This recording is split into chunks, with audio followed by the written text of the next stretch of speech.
Live long and prosper. Welcome back to Trekyards. He is Commander Cockings. Hi, Stuart! He's Captain Foley. Hello, Samuel. Nice to Hi, see Stuart. you again. You too. How you doing? How you feeling? How do you feel? I did not understand the question. Oh. Fine. I'll talk about your culture today then. Yeah, fine. We're in the game of chicken. Do we go human? Do we go Vulcan? Fine, we'll go Vulcan. You know, if I want to go Indian or Chinese food today, we'll go Vulcan. What are we doing today, Stuart? Talking about some Vulcan culture stuff. I mean, we've already seen a lot of it in Trek, but we got a little bit more of a glimpse today with the episode Charades, which, you know, we see an engagement dinner and some of the rituals involved around that. And, you know, it's always good to get a glimpse of another culture. I mean, we saw a lot of Klingon stuff. You know, now we've seen even more Vulcan stuff. So who knows what's to come. But I love that there's always new stuff to explore and hear about, so... First question, though, of course, is what we saw just insulting as Vulcan culture? As in, part of it is it to be mean to each other? You know, to call out as faults the way the mum can judge.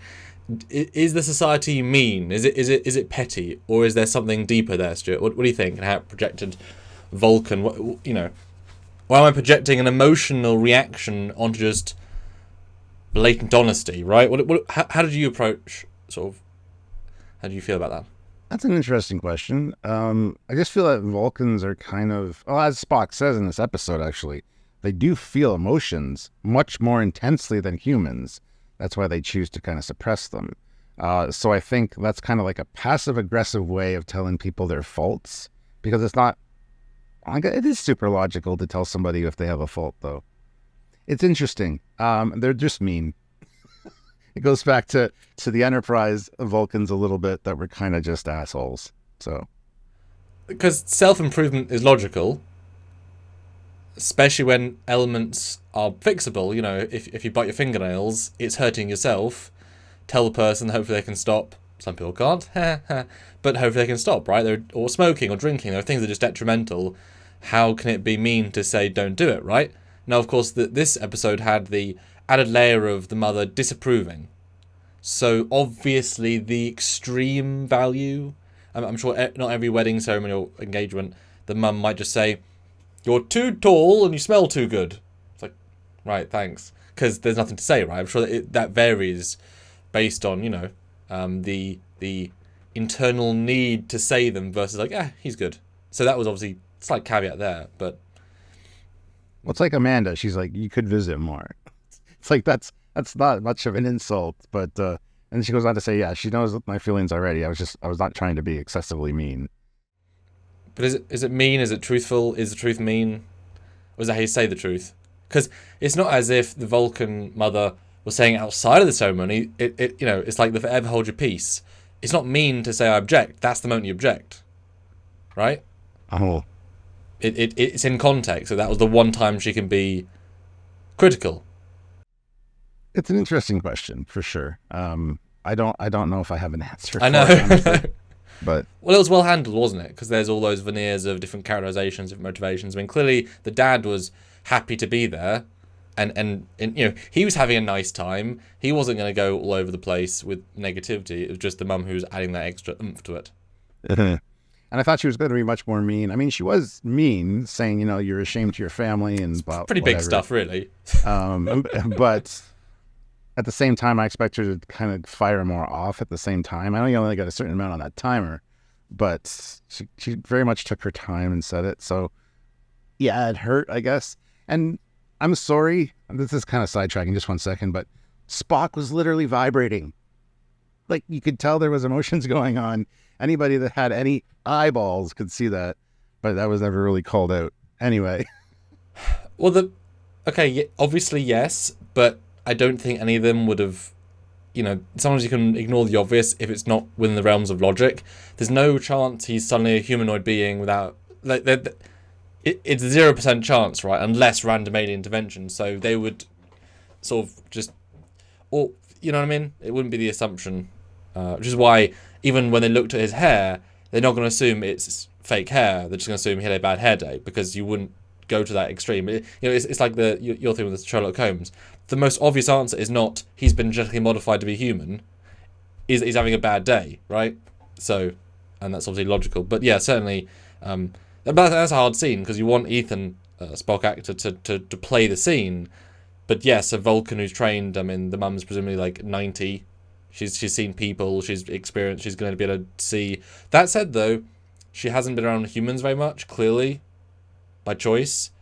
So you're not used to seeing emotion. But then also you could argue in the same token that if you're only with Vulcans, then you actually see minute emotions more because, of course, Vulcans, it might be a twinge of an eyebrow that's one degree higher. Oh, that guy's pissed. So actually, you should be more attuned to seeing emotion. So you could argue either way, right? Yeah. The thing that interests me was the Vulcan teapot ceremony, and right away I'm like, oh, that thing has no handle. Now, I understand that, yes, you can like hide pain and all that, but you can't hide first or second degree burns. You would have blisters. I mean, Amanda might not because she has calluses from doing it over the years. Spock might as well, I guess, and just ignore the pain from it. But you think you get blisters or burning at least. It kind of bothered me a little bit. I almost wish they replaced the teapot with like a material that wasn't as hot. Stuart, people could be salamanders. I get turned back to human without any problems. Don't think this is a problem. Yeah, well, that's the thing, isn't it? In this future, you can have first, second, third degree burns and go sit back and go, it's fine, right? There is no long-lasting damage from this. It's the most simple thing. I mean, it'll hurt, but I mean, that's not the heat of a plasma fire, right? It's 100 degrees boiling. So I know what you mean. Of course, that's the point. It's pushing that. It is accepting injury short term versus it'll be healed in half an hour. Would have been kind of nice to have seen a burn. An unnecessary budget, I suppose, to add that. Well, when each of them grabbed it, when Amanda grabbed it, when he grabbed it, you heard it. Like it's sizzling skin. I mean, it's like, when you cook meat at much lower temperatures, it does things to the skin.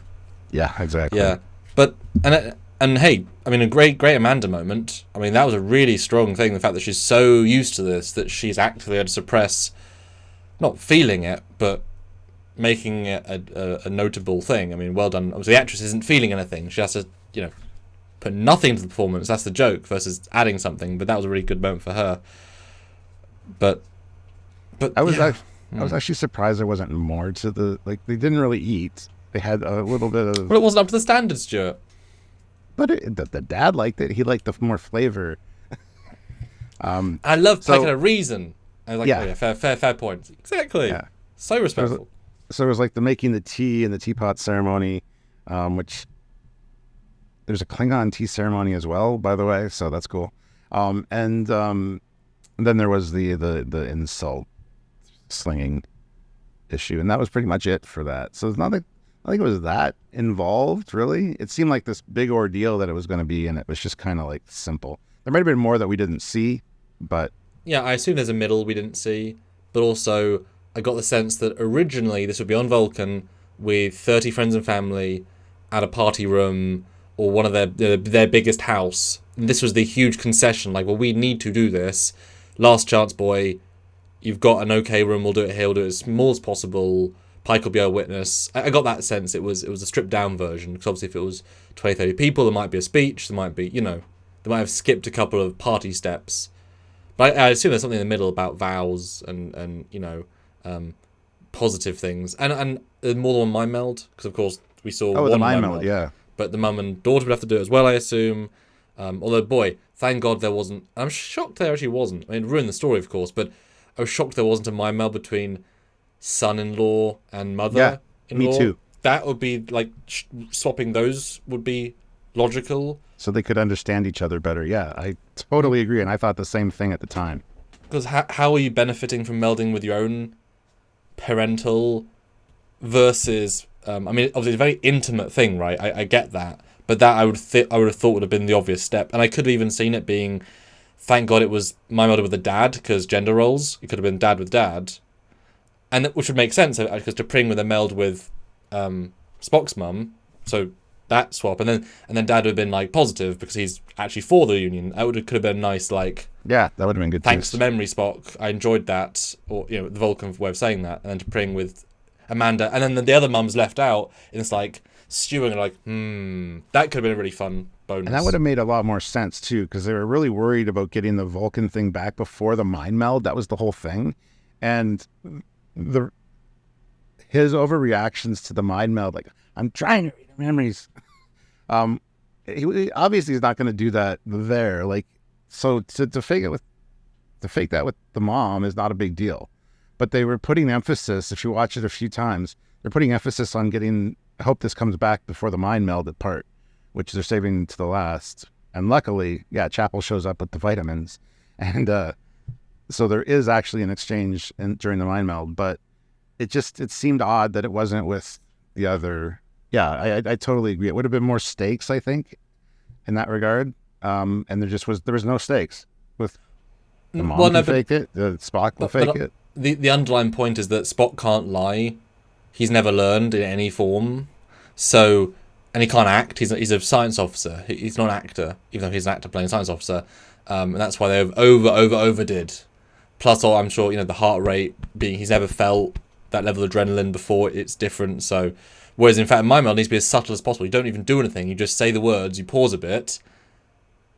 You say thank you. It should be the easiest thing to fake. You just don't do anything. Ostensibly. And if it looks a bit odd, you just, T'Pring could have said, well, he is half human. It works differently right? But like I said, if it had been, and it would have been so sweet to have a T'Pring and Amanda moment, because we know that the union is destined for failure. So that's their only chance to kind of interact in a personal way. It would have been super sweet. And maybe T'Pring have that, because sometimes a mind meld can lower the barriers of emotion. So to see T'Pring kind of go humanly for like 10 seconds with Amanda, like share a sweet something, and then pull back up and then look to the mum as like, fine. Could have been meaningful, and then the dad would have been funny because food related, I would assume, the joke again. A small thing, but it's a good ceremony.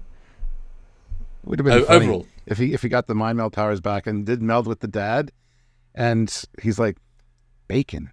What is this bacon? Because Spock's a vegetarian, right? And he's shoving his mouth full of bacon to the point where he got nauseous.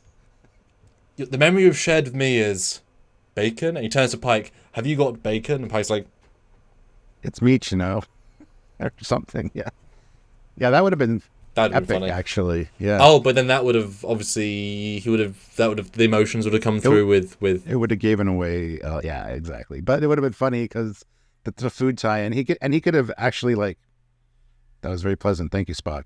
And then when the T'Pring and the mom leave, he's like, I do want to try this bacon sometime, and then walk out. Like, that'd be hilarious, because that does it have salt? Oh, it has salt.